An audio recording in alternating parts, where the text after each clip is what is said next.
It's been a crazy year for so many of our school districts. Hopefully, we're coming on the back end of this pandemic, but what's so hard right now, so many of the kids still cannot be vaccinated. Talk about that and so much more. Let's bring in James Schwarz. He's the superintendent over at Avondale School District. Great to have you with us again, Superintendent. How are you? Yeah, great, great. Thank you for having me. So it's been quite the year. I feel Yeah. like as we have these conversations, it's like, you know, you're pulling forward, coming back, pulling forward. What do you think is going to be the future? Because what's so hard is adults, we feel like we're starting to get back to somewhat of a normal life. hmm Vaccinated people, you don't have to wear a mask. Outdoor capacity limits are being lifted. But what's it like to be a superintendent and have so many kids that can't be vaccinated? Well, we're still playing it cautious in terms of, we're still in alignment with what the recommendations of the CDC and the MDHHS are currently. So students are still with masks indoors. Outdoors, it's optional, but indoors it still remains for masks until the end of our school year. And then we will kind of analyze where we're at that point as we approach summer school and beyond. Certainly right now we have the ability for 12-year-olds and up to receive the vaccination. We've had several clinics in the district at our schools available the last couple of weeks for folks to come in and get vaccinated. And many have taken up on that invitation. And so, we're hopeful that as summer progresses, that more and more folks will receive their vaccinations, and that certainly by the time we roll around to when school starts back up in the fall, that students of younger ages than 12 will have the ability to be vaccinated. And that then certainly, I believe, would change the protocols by which they would have to be masked indoors and so on. So, we're planning right now to have, quote unquote, a normal year next year, that being, full in-seat sessions, no masks. We're planning the fall as a normal school year would be. So, and we're hopeful to that end. And the indications are showing that can be a reality.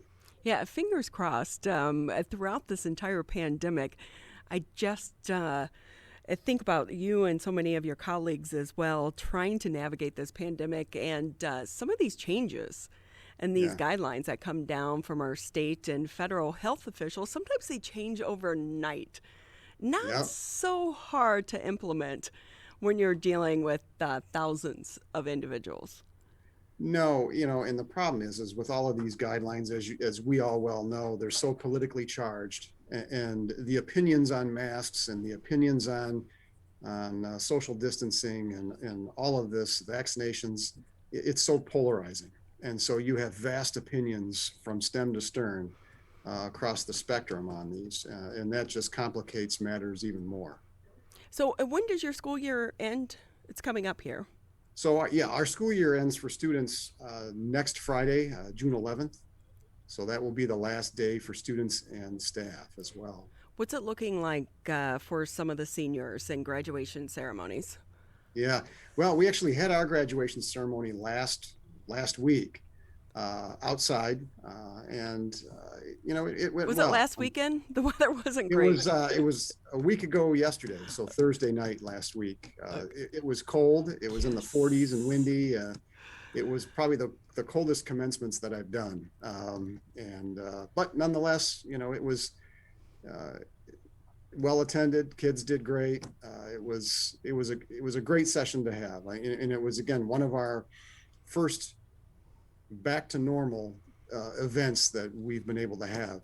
So so it was really great to be involved and see that sense of normalcy coming back. Yeah, I'm sure for some of the students too, they wouldn't. The weather didn't matter.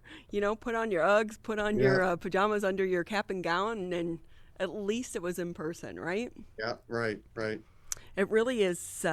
We have such a new appreciation for so many of those traditions that we kind of take for granted.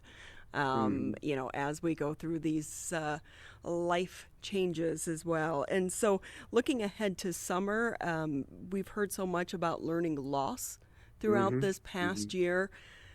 Summer programs, are they happening? I would imagine yes. Oh yeah. So we have summer school or summer camps. The combination thereof is all starting really the Monday after kids get out. So kids are out next Friday, the 11th. Summer school starts the 14th. So there's really no break in the action between moving from the school year into summer school, and that summer school stretches right from that point to the week before school starts in August. So we have a pretty robust summer school planned for all grade levels. We have invitations sent out, obviously, to students who are that we've prioritized that in a sense are in that bottom 30% that really need that time for that intervention. So uh, uh, many families are taking us up on those invitations and enrolling their students. Right now we have,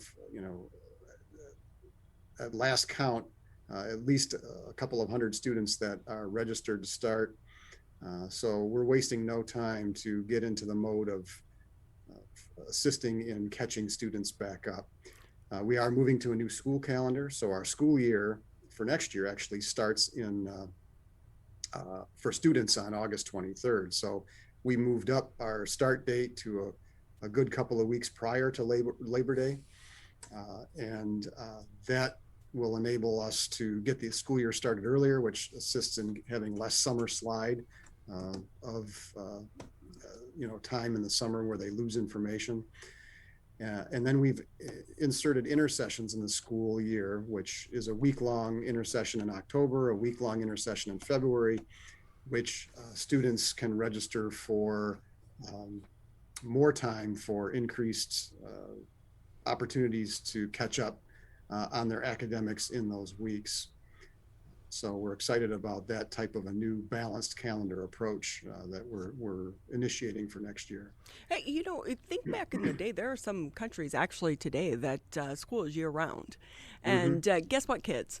When you join the adult world, we don't get summers off. Yeah. We still have to come to work. That's true. So I think it kind of started with the farming community because you needed kids to Yes. help with the harvesting.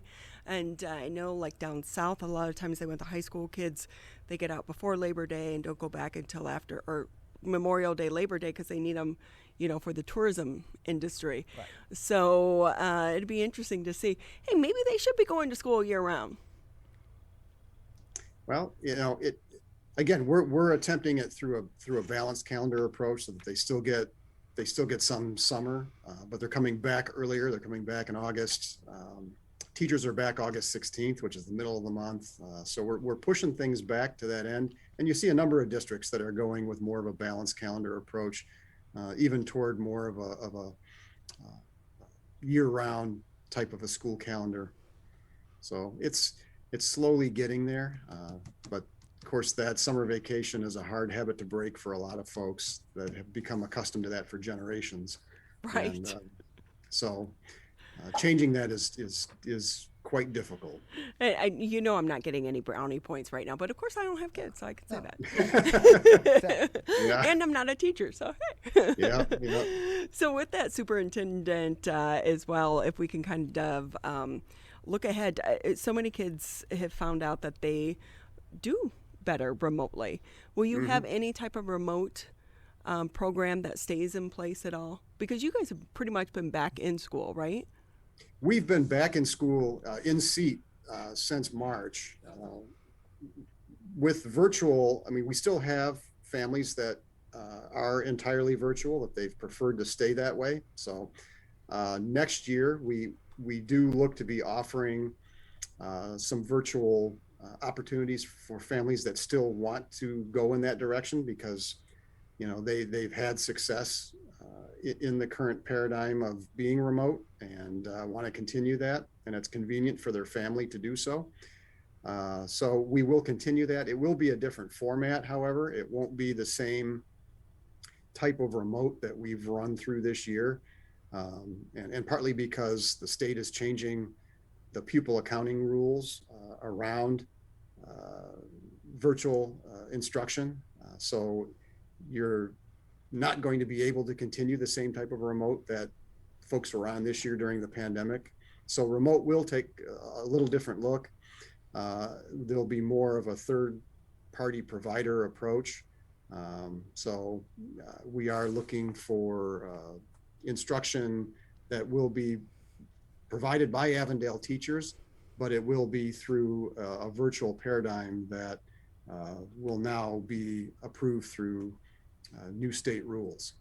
Well, we know it hasn't been an easy year for the teachers, for the parents, the students, or for the superintendents as well, because you have so many pressures on you from all different avenues. You're trying to balance the state laws and rules and regulations, your local health department, the state health department, the federal health department, your parents, your students. Mm-hmm. I Yeah. hope you have a great vacation plan this summer. Yeah, my hairline's a little higher than it usually has been. But I think every teacher, when they're talking about hazard pay and some of these bonuses, I think so many people in our educational format, they have earned it. We need to send all of you guys on to Disneyland or something. I mean, come on, you deserve a great vacation. Well, thank you. We appreciate that. James Schwarz with us here on the MegaCast. He's the superintendent for the Avondale School District. We always appreciate your time and also your insight and guidance throughout this entire pandemic. Hopefully we're on the back end of this and we don't have I to sure check hope so. in with you until fall when you say it's business as normal. Yep, that's what we're aiming for. Well, thank you again for your time. We always appreciate it. Yeah, thank you so much. I appreciate the invitation.